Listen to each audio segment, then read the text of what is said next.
¿Qué tal? ¿Cómo le va? Muy buenas noches, bienvenidas y bienvenidos a su programa Mirada Crítica. Hoy estamos a 20 de enero del año 2020. Déjenme hacer un programa en dos partes, básicamente hablando del tema de salud. Voy a empezar con el tema del seguro popular, ¿no? Un error su desaparición. Fíjense, en general, el sector salud en México, que nos dejaron los anteriores gobiernos, de verdad no tiene nada de qué presumir y sí tiene mucho que les podríamos reclamar y por ende mucho que corregir. Y no con simples parches como están comentando pues algunos analistas. Y eso es válido para las instituciones también de seguridad social que pues, cubren a la mayoría de la población mexicana, ¿no? Ahí está el Instituto Mexicano del Seguro Social, el Instituto de Seguridad Social y Servicios para los Trabajadores del Estado, mejor conocido como ISSSTE, y por supuesto sus correspondientes estatales. Aquí está el ISTECH, que es de Chiapas, el ICEMIM, que es del Estado de México, etcétera, ¿no? Está por supuesto la Secretaría de Salud, está el programa IMSS Solidaridad, ahora llamado IMSS Bienestar. Y aquí digamos que dentro de todo esto, a los que menos les va mal, pues es a los asegurados del ISFAM, por ejemplo, es el Instituto de Seguridad Social para las Fuerzas Armadas Mexicanas, donde está la Secretaría de Marina y está la Secretaría de la Defensa Nacional, también está Petróleos Mexicanos y su esquema de seguridad social y médico, por supuesto, y también están los seguros privados, ¿no? Ahí están los famosos seguros de gastos médicos mayores, con todo y los bemoles que tienen pues, por la devolución de pagos cuando hay cierto tipo de problemáticas, cuando uno dicen ellos que tiene enfermedades preexistentes y ya no quieren hacer válida la cobertura. Y también hay que decir que estos seguros son cada vez más caros y más aún conforme aumenta la edad de las personas porque pues, la expectativa de vida se va reduciendo. Solo habría que ver el presupuesto de cada una de estas instituciones que le mencioné y comparar los recursos para la salud que tiene cada una de ellas per cápita, es decir, dividiendo el número de población derechamente con los recursos que tiene cada uno de ellos, ¿no? Y habría que ver también ahí el abasto de medicamentos o el desabasto de medicamentos, de insumos, pues ahora sí que presencia de personal de salud, si atienden o no determinados padecimientos, las listas de espera también para que lo atiendan a uno, entre otros aspectos, ¿no? El sistema de salud en México y de seguridad social está, ya sabemos, fragmentado. Depende de la situación laboral de nosotras y nosotros. Ahí están, por un lado, los desempleados, están los empleados formales y los que están también en el comercio informal. En el caso de los desempleados y el 60% de la población económicamente activa que está ocupada en el sector precisamente informal, vía outsourcing o por honorarios o por jornales, ellos usualmente no tienen seguridad social.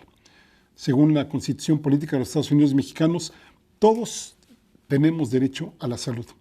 Está consagrado ahí en el artículo 4.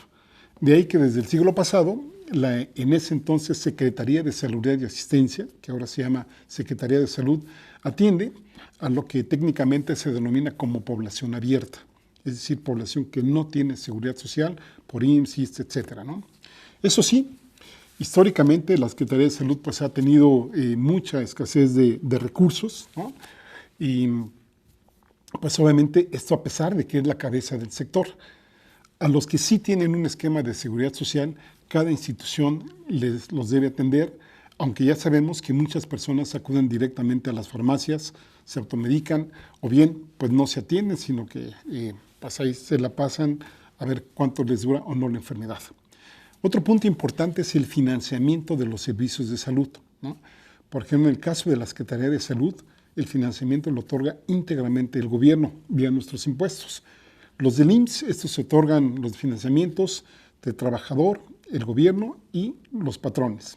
ISSSTE y el ISSSTE de los estados, digamos, pues de cada una de las 32 entidades federativas, el trabajador y el gobierno estatal. Está el ISFAM, que son los trabajadores del Ejército, la Marina y el propio gobierno, y Petróleos Mexicanos, que también es el trabajador y el gobierno que aporta el financiamiento. Otra forma justamente de llegarse recursos es lo que precisamente nosotros pagamos cuando nos atendemos, ¿no? A esto le llamamos nosotros gasto de bolsillo. Es decir, si usted va a una farmacia y un medicamento le cuesta 100 pesos o va a un consultorio y le cobran ahí 500, eso es el gasto de bolsillo. Es decir, incluye medicamentos, consulta, hospitalización, pues todo este tipo de cosas, ¿no? Cuando estos gastos que nosotros hacemos afecta a nuestro patrimonio, es decir, que tengamos que pedir prestado, que tengamos que vender cosas, que nos quedemos sin trabajo, etcétera, a eso se les llama gastos catastróficos. En estos dos últimos rubros, cuando nos comparamos con otros países, por ejemplo, a los de la Organización para la Cooperación y Desarrollo Económico, la OCDE, a la que México pertenece, quedamos muy, muy mal parados. Insisto, aun cuando ya tenemos consagrado el derecho a la salud en el artículo 4 de nuestra Constitución, con lo que el gobierno, cualquiera, está obligado a darnos el más alto nivel posible de salud. Y justamente, en atención a esto, bueno, en su momento, en 2003, nos vamos a regresar un poquito al sexenio de Vicente Fox, es cuando se crea el Seguro Popular. Ahora, con la creación del INSABI, que es el Instituto de Salud y Bienestar, que es el que está sustituyendo al Seguro Popular, ha habido precisamente muchas críticas en contra de este nuevo organismo, como si el Seguro Popular hubiera sido por muchos años la gran solución a nuestros problemas de salud y que, como tiene algunos errores, nos dicen ellos, que cosas menores, ¿no? Casi se pueden resolver así, pues con correcciones, valga la repetición de la palabra. Nos dicen que solo necesita algunos parches y que para nada hay necesidad de quitarlo y que cómo se van a quitar al Seguro Popular, ¿no? Varios exsecretarios de salud hasta firmaron un manifiesto al respecto. Vamos por partes, ¿no?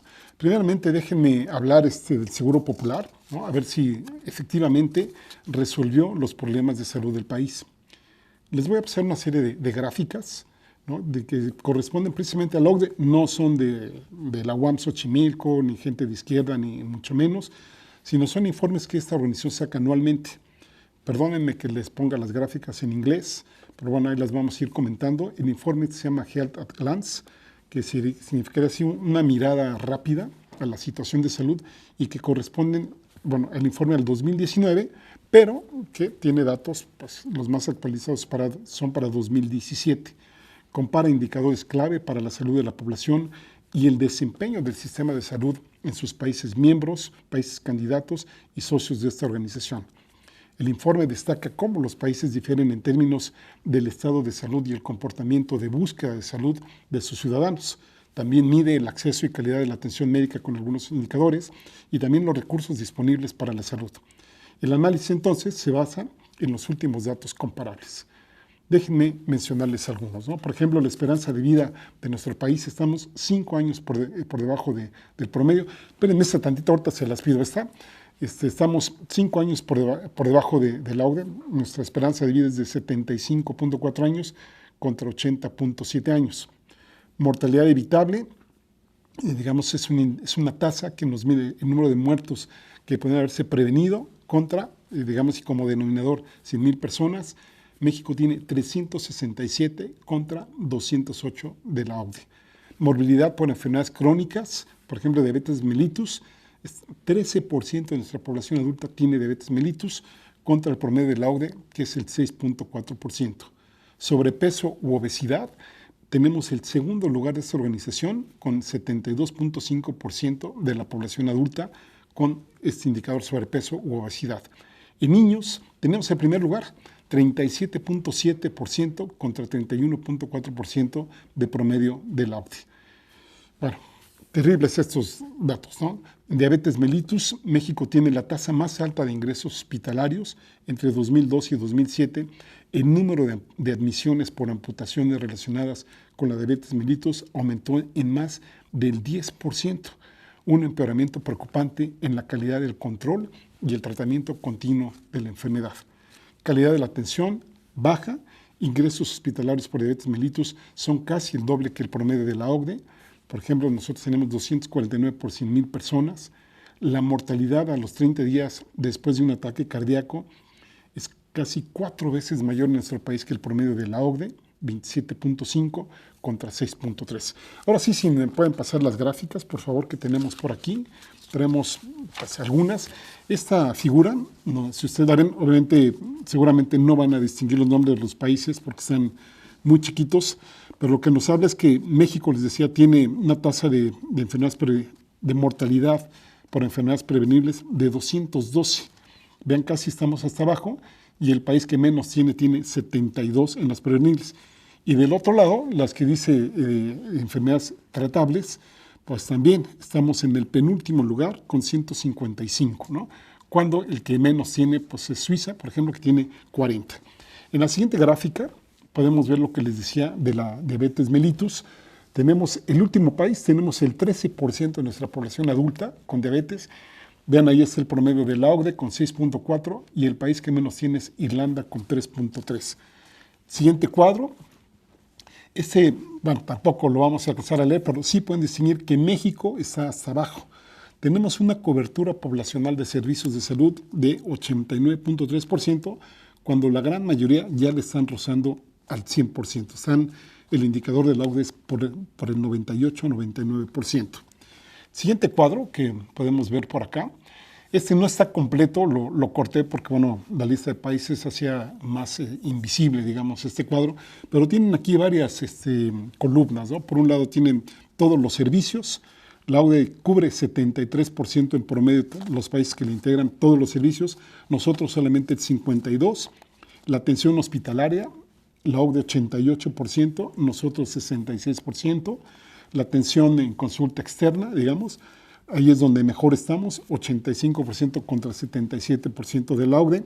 Pero vean, en atención dental apenas cubrimos el 7% contra el 29% de la OCDE. Y la cobertura farmacéutica, donde el gobierno mexicano no dio datos para el año 2017 y la OCDE cubre el 57%. En la siguiente gráfica vemos admisiones hospitalarias por adultos. Aquí estamos hablando de asma y de la enfermedad pulmonar obstructiva crónica, ¿no? También estamos muy mal, andamos aquí en penúltimo en lo que se refiere a estos padecimientos. Sobre todo, vean el renglón del EPOC, enfermedad pulmonar obstructiva crónica, que según fuentes oficiales nos hablan de que en México se mueren más de 20,000 personas al año por esta enfermedad, y vean cómo andamos en cuestiones de admisiones hospitalarias. El siguiente gráfico, ya se los había comentado, aquí nada más para que lo vean gráficamente, estamos pues prácticamente en el último lugar, donde el 27% de las personas que se les diagnostica con infarto agudo al miocardio, hablo de personas adultas de 45 y más años de edad, sobreviven. En el caso de la OCDE, pues, se mueren el 27%, en el caso de la OCDE mueren alrededor del 6.9%, y en otros pues, ya alcanzan a ver que es apenas el 2.3%. El siguiente indicador más o menos es parecido. Este nos habla de la sobrevivencia de niños menores de 5 años que se les diagnostica con leucemia linfoblástica. Aquí están en el periodo 2010-2014. Nuevamente México está en último lugar. Tenemos una sobrevida de 52.7%, mientras en la OCDE el 83.7%, y verán que algunos países casi le pegan al 100%. Otra gráfica que tenemos aquí es la tendencia en cobertura de vacunación. Tenemos aquí una tendencia que miden ellos de 2008 a 2018. Vean, en el caso de DTP, que sería difteria, tosferina y tétanos, México está hasta abajo. Measles, que sería sarampión, ahí no hay datos relativos a México. Y la que tiene la última, hepatitis B, también estamos abajo. Es decir, que han ido bajando las tasas de cobertura de vacunación en nuestro país.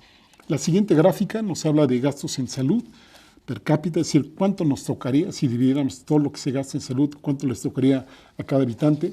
Estamos en el 6º lugar hacia abajo. Aquí, digamos, este indicador está estandarizado por tasa de ajustada de poder de compra, ¿no? Nosotros andamos más o menos en $1,138. El promedio de la OCDE son 3,994. Y vean, por ejemplo, Estados Unidos, que tiene $10,586 anuales. El siguiente indicador que pudiéramos ver, si nos lo pasan, por favor, este es el número de enfermeras graduadas por año por 100,000 habitantes. Aquí podemos ver nuevamente, desafortunadamente, México está pues, en penúltimo lugar, con apenas 14.6 enfermeras por 100,000 habitantes, y en el caso de la OCDE 43.6 por 100,000 habitantes. Este es un indicador, que nos habla dice CT scanner, serían los aparatos de tomografía computarizada y también de resonancias magnéticas. Vemos también que aquí pues no andamos muy bien, que digamos. nosotros tenemos 6 aparatos de tomografía computarizada por 1 millón de habitantes y en la OCDE tienen 27. Nosotros tenemos 3 aparatos que nos permiten hacer resonancias magnéticas por 1 millón de habitantes, la OCDE tiene 17. Ya podrán ver a Japón, Australia, etcétera, que tienen muchas más que nosotros. 2 últimas gráficas que pudiéramos tener aquí. Aquí está el número de camas hospitalarias. Esto en 2000 y 2017. México está en el 4.º lugar hacia abajo con apenas 1.4 camas, ¿sí?, por 1,000 habitantes. El promedio de la OCDE es de, ya lo pueden ver, de 4.7 más o menos. Y el último indicador que les quería mostrar, de muchos indicadores que pueden encontrar en este tipo de informes, este se refiere a la tasa de cesáreas por 1,000 nacidos vivos. Es un indicador en donde tendríamos que estar, pues no en el primer lugar para nada, sino en el último. Y desafortunadamente aquí sí sobresalimos, pero malamente. Se aconseja que de cada 100 partos, pues más o menos alrededor de 15 sean por cesáreas. Estas que son cifras oficiales nos ubican casi con la mitad de partos atendidos por cesáreas, 48.7, cuando el promedio del OCDE está en 28.1. Y vean el tipo de países que tienen menos cesáreas, en donde pues, están muy por debajo de nosotros. Ya quitando estas gráficas y volviendo a lo que estábamos comentando con ustedes, ahí están los gastos de bolsillo, es decir, lo que nosotros pagamos del gasto total en salud es el 41%, es muchísimo. Otros países apenas tienen el 15% y nosotros somos el segundo mayor gasto de la OCDE. La cobertura de un conjunto básico de servicios, ya la comentamos, gastos catastróficos, andamos en el 5.5%. En México, el número de médicos en ejercicio, es decir, los que están atendiendo a pacientes, es 2.4 por 1,000 habitantes, ya vimos, contra pues, 3.5 por 1,000 habitantes que tiene la OCDE. El de enfermeros, 2.9 contra 8.8. ¿Qué pudiéramos sacar como consideraciones de estas cosas que les acabo de comentar? Uno, hay que insistir, el derecho a la salud está consagrado en el artículo 4 de la Constitución. Es decir, el Seguro Popular, en mi percepción, fue un programa financiero que fue un elemento más, en algunos sentidos, hasta de discriminación de servicios para la población. Nos ha tocado ver en clínicas del primer nivel que en vez de que se atienda por gravedad, el criterio de atención prioritario es de los que sí tienen seguro popular versus los que no tienen seguro popular. Un segundo punto, diría yo, fue un programa más que nada de afiliación de personas y no tanto en lo que tiene que ver con sus necesidades de salud. A la gran mayoría de los gobiernos estatales, más que nada, les importaba afiliar a personas para que de esa manera recibieran más financiamiento del gobierno central. Es decir, había una ponderación, tienes tantos afiliados, entonces te toca tantos. Entonces, a mayor número de afiliados, más recursos. A menor número, pues menos recursos. Un tercer punto, que originaba una doble estructura que se pagaba por tener el aparato administrativo del Seguro Popular. Y habría que ver también los indicadores de cuánto se estaba gastando, no en atención, sino en administración, que también era muy alto. Otro siguiente punto sería la cobertura del Seguro Popular estaba en función del CAUCES. ¿Qué es el CAUCES? Es el Catálogo Único Universal de Servicios de Salud, que para nada abarcaba todas las enfermedades que aquejan a la población y que desde el cual nos pretendieron vender la idea de la universalidad de los servicios de salud. Otro punto más, y ese también es muy importante, que operó con altísimos índices de corrupción, fue utilizado como caja chica de funcionarios y gobernadores, sobreprecios en la compra de medicamentos e insumos, desvío de recursos, supuestas compras con facturaciones falsas, bueno, lo que quieran. De ahí la decisión de la compra consolidada de medicamentos de este gobierno y la escasez que se produjo en algunos sectores, como la falta de fármacos para atender niños con cáncer, por ejemplo en el Hospital Infantil de México, así como de insumos en varios servicios de salud. Por otra parte, hay desvíos de recursos que aún no se han aclarado, por ejemplo el de 71,000 millones de pesos, cantidad equivalente a las del Fondo de Protección contra Gastos Catastróficos del Seguro Popular, que tanto están peleando y que pues obviamente este gasto estaba disponible para atender enfermedades de alto costo. Como último punto de esto, podría decir yo que en términos generales ha habido una importante falta de inversión en el sector salud, descuido, carencias, largos tiempos de espera, acaso para justificar cada vez la mayor participación de la iniciativa privada. ¿Qué quiero decir con esto? Facilitando muchísimo la privatización de servicios de salud, subrogando y teniendo cada vez mayor participación los seguros de gastos médicos mayores. Para eso, pues, parece ser que hubo una política de desmantelamiento para que la gente prefiriese ir a los servicios privados que a los públicos. Vamos a hacer una pausa y continuamos dando un poco de consideraciones sobre el Instituto de Salud para el Bienestar. Ahora regresamos. En este segmento vamos a hablar del Instituto de Salud para el Bienestar, INSABI. Sin dejar de considerar los errores y confusiones que se han tenido hasta ahora, problemas de comunicación también, el nuevo esquema de salud debe de llevarse con mucho cuidado, deberán de disminuir al máximo los errores si quieren efectivamente alcanzar la universalidad integral de los servicios de salud, no una universalidad parcial como la que nos ofrecían en otros sexenios. Aquí hay que decir también que se están afectando intereses muy fuertes de los poderes fácticos, industria farmacéutica, iniciativa privada, aseguradoras, etcétera, ¿no? Y esto, pues ya sabemos que intentarán rescatar todo lo que puedan del seguro popular. Dentro del margen que se dio este gobierno de 180 días para sacar las reglas de operación, que yo creo que debe cortarse ese periodo, pues ahí ya deberán de funcionar al 100%. Ahí está Juan Antonio Ferrer, que es el que lo dirige.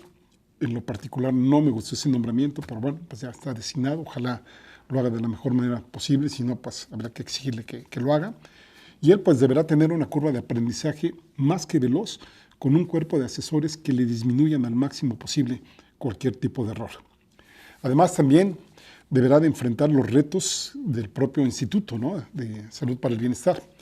Financiamiento, que es uno de los ejes clave para que funcione o no funcione. La situación laboral de los trabajadores, yo no he escuchado que alguien diga, más que Gustavo Leal, de que más de 88,000 trabajadores que estaban en el Seguro Popular laboraban en condiciones precarias y no estaban basificados. Y también hay que decir pues, los golpes bajos que le va a dar la oposición en la cuestión de salud, que es muy sensible para nosotros como población. El presidente López Obrador confirmó que a más tardar el 1 de diciembre de este año será una realidad la atención médica y los fármacos gratuitos en el país. Por lo pronto, mientras 13 gobernadores ya firmaron el convenio para que opere el INSABI en sus respectivos estados, 10 gobernadores del PAN declararon que no lo iban a firmar. Allí está en primera fila el de Guanajuato. El presidente ofreció fondos extras, más o menos 20,000 millones de pesos, para distribuir en los servicios de salud de los estados que lo avalen. Ya descubrimos hoy en la mañana que gobernadores panistas dicen, bueno, sí le entramos si esto se aclara, ¿no? A ver. Bueno, a los gobernadores que no han firmado se les dio hasta fines de este mes para conocer más sobre el INSABI y decidir si le entran o no le entran. Si no lo hacen, según el director del INSABI, se les van a transferir sus fondos respectivos y ellos se van a hacer cargo de la atención médica en sus entidades. A ese respecto, el presidente dijo, nosotros, donde aplique el programa, garantizamos que los servicios y las medicinas serán gratuitas y mejorará la calidad de la atención. Ahí un reportero le preguntó al presidente en días pasados si los estados que no se adhieren, cómo iban a garantizar los servicios. Y ahí el presidente López Obrador dijo, pues eso es lo que tienen que pensar, los gobernadores son personas responsables, mayores de edad, y lo van a decidir libremente. Hasta ahí dejo la cita del presidente. Bueno, hasta ahora las entidades adheridas al INSABI son Tabasco, Ciudad de México, Baja California, Puebla, Chiapas y Veracruz, todos estos estados gobernados por Morena. También están Yucatán, Oaxaca, Sonora, Colima, Hidalgo y San Luis Potosí, que tienen gobiernos del PRI, y Quintana Roo, cuyo gobierno pues, fue postulado por la coalición entre el PAN y el PRD. No lo han hecho, pues Baja California Sur, Campeche, Chihuahua, Coahuila, Durango, Estado de México, Guanajuato, Guerrero, Jalisco, Michoacán, Morelos, Nayarit, Nuevo León, Querétaro, Sinaloa, Tamaulipas, Tlaxcala, Zacatecas y Aguascalientes. Ahí les decía, para conocer avances y recibir quejas del nuevo modelo de salud, pues estos gobernadores tienen hasta fin de mes, pero con nosotros como población hubo un compromiso de que cada martes se iba a presentar un reporte en la conferencia matutina que se da en Palacio Nacional y que ahí pues se iban a dar esquemas de quién es quién en la salud. En este nuevo modelo del INSABI participan, además de los servicios estatales de salud, las clínicas y hospitales rurales del programa IMSS Bienestar, para atender a 69 millones de personas, fíjense, 69 que carecen de seguridad social. ¿Qué críticas ha habido al INSABI hasta ahora? Pues no, han sido pocas, ¿no? Por ejemplo, resaltaría en primer lugar las de los exsecretarios de salud.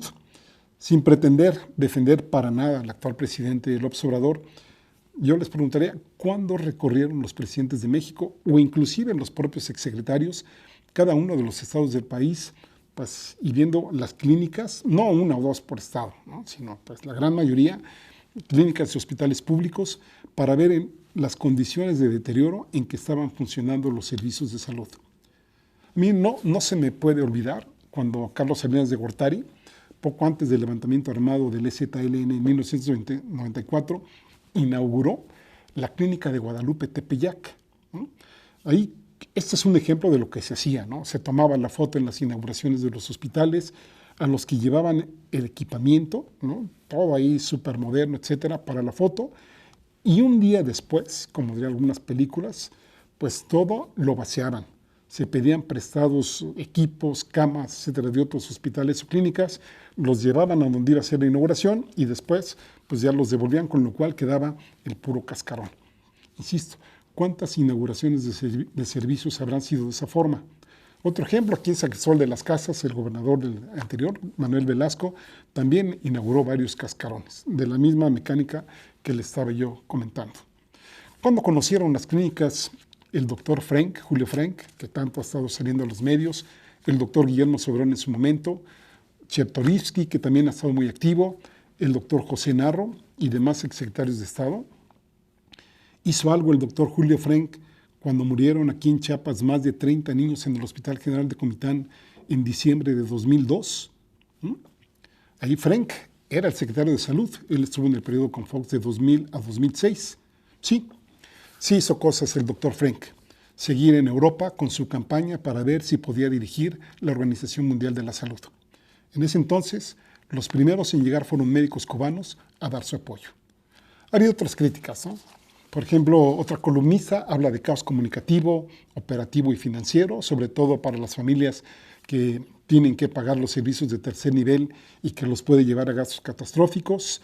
Y entonces ahí dice, no se trata de corregir los vicios de programas heredados, sino acabar totalmente con ellos, ¿no? Y también sostiene, el Seguro Popular, con todos sus defectos, logró ampliar derechos y reducir brechas, que la carencia por acceso a servicios de salud se redujera de 42.8 millones de personas en 2008 a 20.2 millones en ese mismo año, de 2008 a 2018, que el Seguro Popular logró proveer servicios gratuitos a servicios de tercer nivel de especialidad a miles de personas que habrían fallecido de otro modo. Bueno, por eso empezamos la primera parte viendo algunas estadísticas de la misma OCDE que contradicen estos argumentos. Ahora sí, que habría que decir que algunos logros fueron con el Seguro Popular, otros sin el Seguro Popular y otros más a pesar del Seguro Popular. Otro columnista reconoce que el Seguro Popular padeció siempre de una gran escasez de recursos, pero le atribuye al INSABI en no entender que los servicios y medicamentos deben financiarse de alguna manera. La institución, dice este columnista, ha eliminado los cobros por aseguramiento, cosa que sí hacía el Seguro Popular, y dice, y ha ampliado el número de beneficiarios, el INSABI, sin identificar fuentes adicionales de ingresos. Es decir, este columnista se enmarca exclusivamente en el financiamiento y nos compara, por ejemplo, con Dinamarca, que esto también lo ha hecho el presidente, donde Dinamarca financia el 84% de sus gastos médicos con impuestos y el resto es con seguros privados. Allí Dinamarca gasta el 10% del PIB y nosotros gastamos, el 5%, y ya sabemos, según la OCDE, que ni la mitad, o más o menos alrededor de la mitad del gasto en salud, el gobierno mexicano es el que lo paga. Entonces dice este columnista, un sistema como el de Dinamarca costaría alrededor de 2.5 billones de pesos anuales. Recordemos que el presupuesto anual en México es de casi 6 billones de pesos.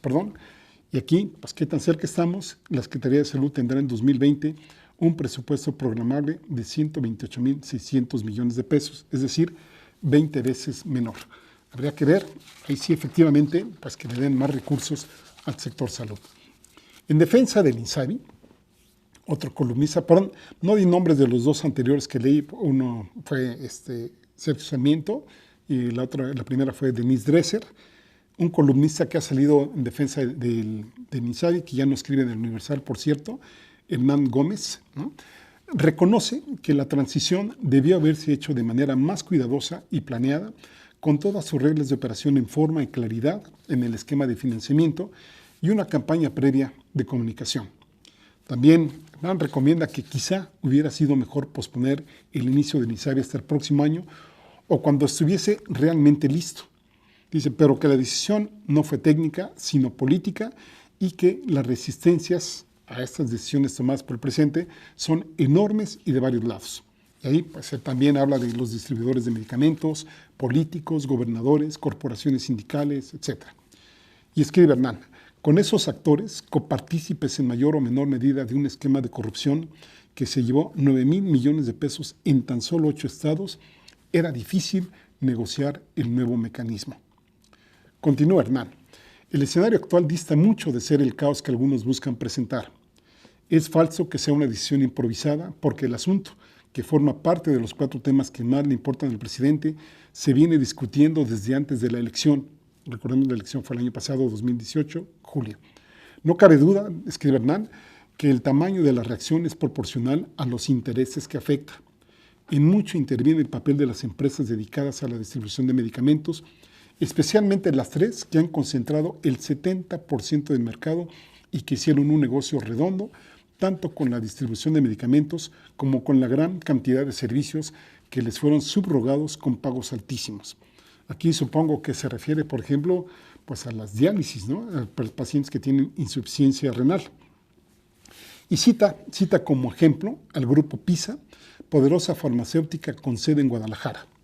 En abril, escribe Hernán, su filial SAFE fue investigada después de que un brote infeccioso llevó a la COFEPRIS, es la Comisión Federal de Riesgos Sanitarios, Protección de Riesgos Sanitarios, a cerrarle varias plantas por malas prácticas. La filial intentó negociar con las autoridades a la vieja usanza, pero no pudo. En el gobierno se cree que PISA recibe protección de Enrique Alfaro, el gobernador de Jalisco, en el que parte explicaría su oposición a Insabi, y que tiene muchos vínculos esta PISA con políticos priistas como Gamboa Patrón, Roberto Madrazo y José Narro.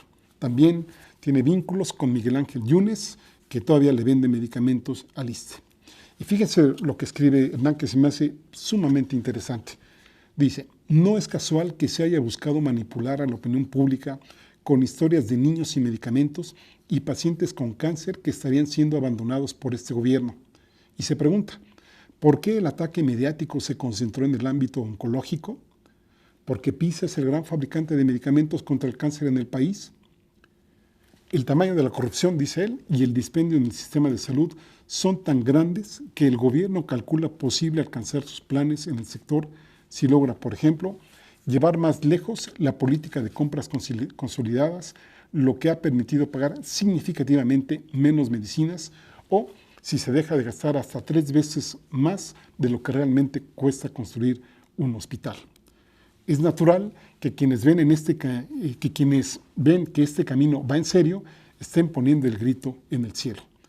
Dice Hernán, pronto se darán más pasos hacia la gradualidad, el fin de cobro de cuotas de recuperación en los institutos nacionales de salud. Hasta ahí dejo la cita de Hernán Gómez. ¿Cómo concluiría yo este segmento? El presidente se juega gran parte de su capital político en este tema, como en el de la inseguridad y el económico. El sector salud viene de un largo periodo de terror que, tal como algunos autores lo califican, ha sido un desastre, principalmente para la población sin seguridad social. Aquí yo haría un llamado a que no nos dejemos engañar con la idealización artificial del pasado del Seguro Popular, porque nunca funcionó tan bien como nos lo quieren hacer creer y tal como la propia OCDE ha documentado en sus informes. Que no se nos olvide que el Seguro Popular fue un campo fértil de corrupción, de desvío de miles de millones de pesos, de ineficiencia, y así como tuvo aciertos, también hubo muchísimos desaciertos. Urge aclarar todas las situaciones que se han prestado a confusión y a nosotros nos toca defender nuestro derecho a la salud. ¿No le parece? Vamos a hacer una pausa y continuamos aquí en Mirada Crítica.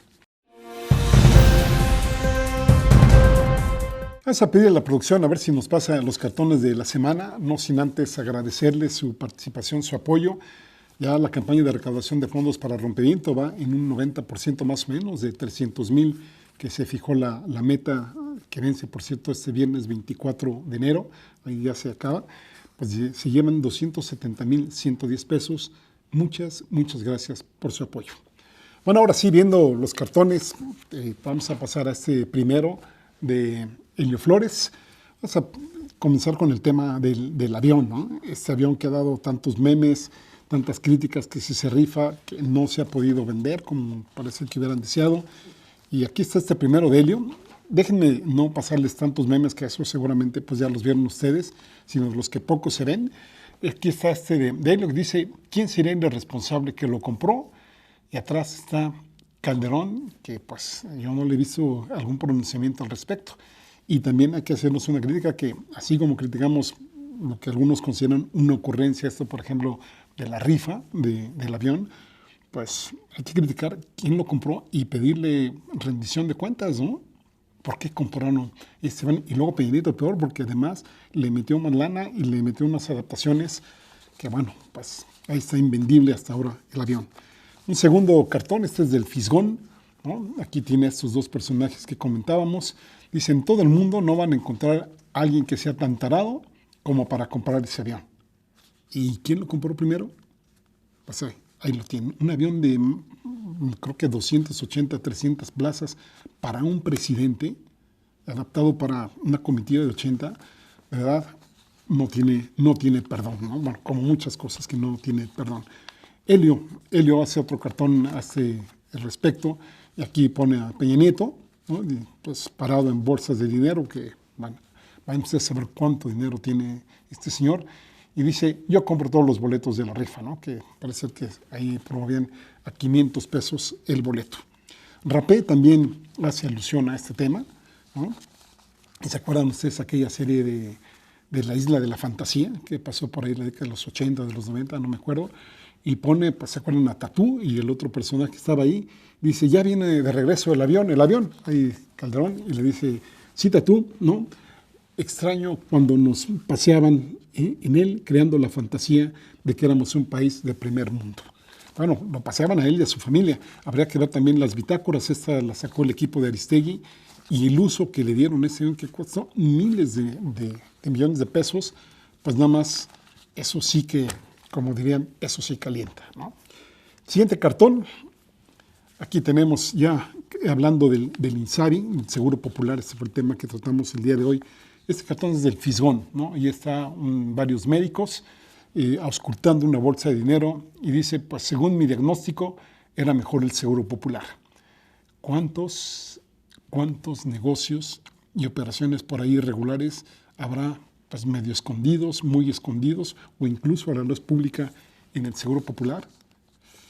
Pues hay que estar atentos, ¿no? Siguiente cartón, Horacio, ¿no?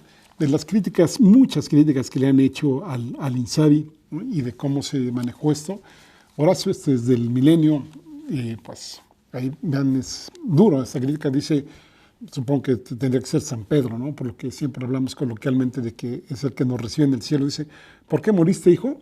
Y pues el parroquiano le dice: pues según los del INSABI, por culpa de los gobiernos anteriores. Pues, ¿qué decimos? Ya vimos por ahí algunos indicadores que estuvimos viendo del Audi. El siguiente cartón, este es de Rapé, ¿no? Donde pues ahí está pues, el gobernador de Jalisco diciendo: el problema del INSABI es que no cubre amputaciones de extremidades presupuestales. Y ahí lo tienen con un serrucho. ¿Acaso? Pues porque por ahí circuló muchísimo dinero que pues los gobiernos acordaban, ¿no?, con los responsables del Seguro Popular del Estado, pues cómo iban a manejar estos fondos. Muchísima corrupción, eso sí podríamos decir. Ojalá y que efectivamente se corten todos estos moches y sí que se amputen las extremidades presupuestales, como lo dibuja Rapé. El siguiente cartón, ya estamos en otro tema. Este es del dibujante Calderón. Pues ahora que la semana pasada ya el Congreso de Estados Unidos, el Senado más bien, ya aprobó, y ya nada más queda pues en la parte legislativa de Canadá. Trajimos a colación este dibujo de Calderón, que ya lo tenemos por ahí, donde ahí está Trudeau, ahí está Donald Trump, que firmaron el tratado, y vean cómo dibuja al presidente López Obrador pues firmando con la boca porque sus manos están atadas. Y están atadas porque de alguna forma pues tenemos una enorme dependencia económica y política, sobre todo de Estados Unidos, que ya ven, pues nos chantajea siempre a las primeras de cambio y que por ello esperemos que en este gobierno se cambie estructuralmente todo el entorno económico que tenemos de producción y de consumo aquí en nuestro país. El siguiente cartón, justo hilado a este tema, pues ahora que está la nueva caravana migratoria que viene de Honduras, de más de 1,000 personas ahí están, pues, no podríamos llamarlo varadas, sino detenidas, que no las están dejando pasar, y pues habría que recordar, ahí está el migrante, ahí está Ebrard como secretario de Relaciones Exteriores, y por otro lado Donald Trump metiéndole el cuchillo de los aranceles a nosotros, y pues chantajeándonos. Inclusive pues acabamos de tener una nueva visita de autoridades estadounidenses, acaso para recordarle al gobierno cómo tendría que actuar en este sentido. Y que pues esto nos deja realmente mal parados ante pues esta crisis humanitaria migratoria, que no solo la tenemos en México, sino también pues en muchos países en África, Europa, etc. El siguiente cartón también es de Rocha, hace más o menos la misma alusión. Allí está Donald Trump, por un lado con la zanahoria, ¿no?, con el Temec, y por otro lado el garrote, al que le llama política antimigratoria, que pues le ofrece al presidente López Obrador o la zanahoria o el garrote. En una carrera que, si no cambiamos la estructura en México, nunca la vamos a alcanzar. Siempre vamos a llevar la zanahoria por delante de nosotros y el garrote, pues de vez en cuando dándonos un recordatorio de quién manda, desafortunadamente, en términos económicos. El siguiente cartón, este es de Helguera, ¿no?, también hablando de la crisis migratoria. Honduras es un país que está realmente mal en términos económicos, pero también en términos de inseguridad. Si México está mal, bueno, es que Honduras está 4 veces más mal, por lo menos. Entonces aquí, pues Helguera dibuja un arma, una 47, y pues los migrantes saliendo también por crisis de inseguridad. Ojalá se pueda encontrar pues una solución benéfica tanto para los migrantes hondureños como para nuestro país. Siguiente cartón, este es de Rapé, donde pues ya pronto vamos a saber más del impasse de García Luna, y aquí Rapé titula videojuego llamado México, y el gobierno estadounidense dice, ahí te va un rápido y furioso, es decir, no se ha detenido la